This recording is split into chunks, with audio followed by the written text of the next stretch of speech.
So from Cosmic Book News, James Gunn's Superman lost over half the audience of Zack Snyder's films. James Gunn's Superman has now passed Batman vs Superman at the domestic box office, earning $331 million compared to BVS's $330 million.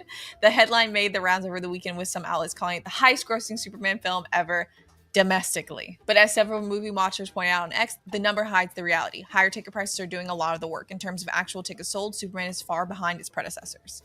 Yeah, and look, we've never used domestic ticket sales. Like, dude, it's always been worldwide. Why would you care? Anytime you see someone drawing new boxes around things and omitting other things, you're like, oh, they're being dishonest. The fact that you're omitting the huge failure of Superman to ignite the interest at the international box office tells you everything you need to know about how Warner Brothers is actually feeling, because they're not able to say, oh, wow, smashing success.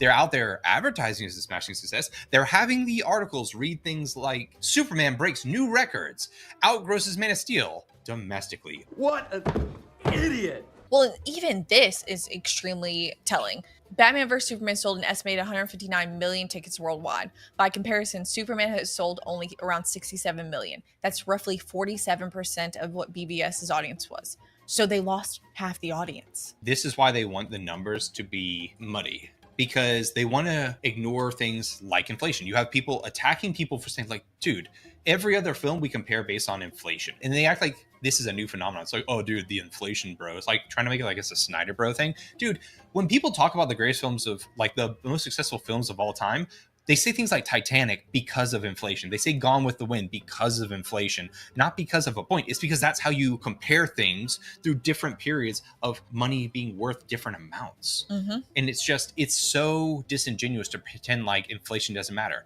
But if you even take away the inflation, it didn't outgross it just in general. And then when you get to the ticket sales, it's like half. So when looking at Man of Steel, it actually says there was 668 million worldwide, which 112 to 122 million tickets sold, versus Superman, which is 64 to 67 million tickets sold. So only 52 to 60% of Man of Steel's audience. There's so many reasons that you're going to hear people cope. People were saying that this Superman was going to be a $1 billion film because people hated Man of Steel and Zack Snyder so much that you're finally going to get the Superman that people wanted. So in that logic, just the existence of a film that is very outwardly counter Zack Snyder should be successful, because there was this illusion that there's this huge swath of the audience, there's this huge pocket of people that the only reason they didn't spend more to go see Man of Steel was because they were so disappointed. Okay, then why did this film not do well? You're now going to hear people say, and they've been prepping this excuse before the film ever came out, when they started to catch wind that the box office was falling well below what they were trying to hype it to be, that, oh, it's because Superman is so damaged by Zack Snyder that there's just no hope for him, and that we have to re-earn the audience's trust. No, they're ignorant. That's ignorant. Dude, you did the most to let people know that this was going to be the opposite of Snyder, and people still didn't show up. So that's not what's actually happening. There's no evidence. That's cope. That's you trying to manufacture a narrative of success that is not there. And even if you want to believe it, do you think that Supergirl is going to be the turning point? Do you think there's nothing on their slate that leads you to believe that there's this huge renaissance of DC content coming? Well, not. You guys, this was very clear and easy to see from the jump.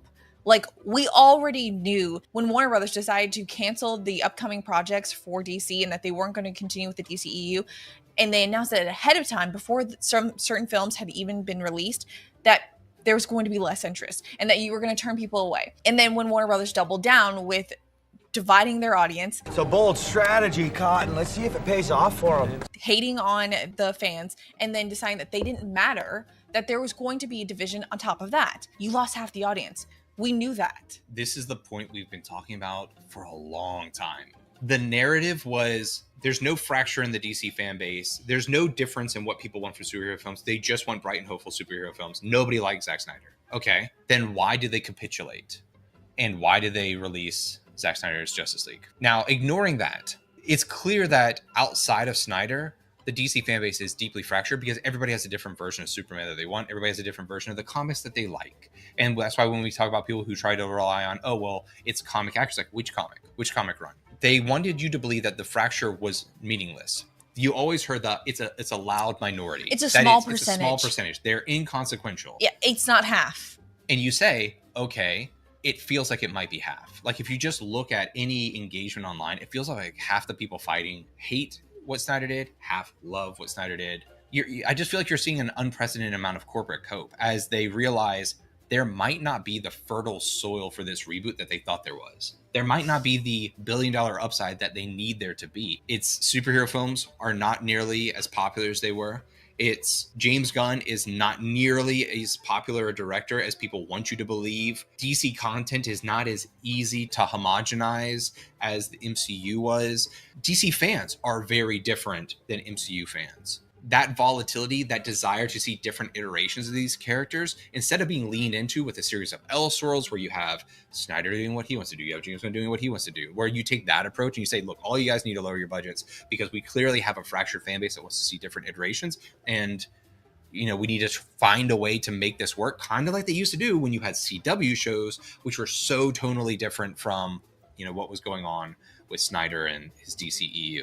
Instead, they're like, no, we want an MCU style thing at a time when we're seeing the MCU struggle. What, are you retarded? And so they're 10 years behind trying to play catch up to the MCU. And this is what you get.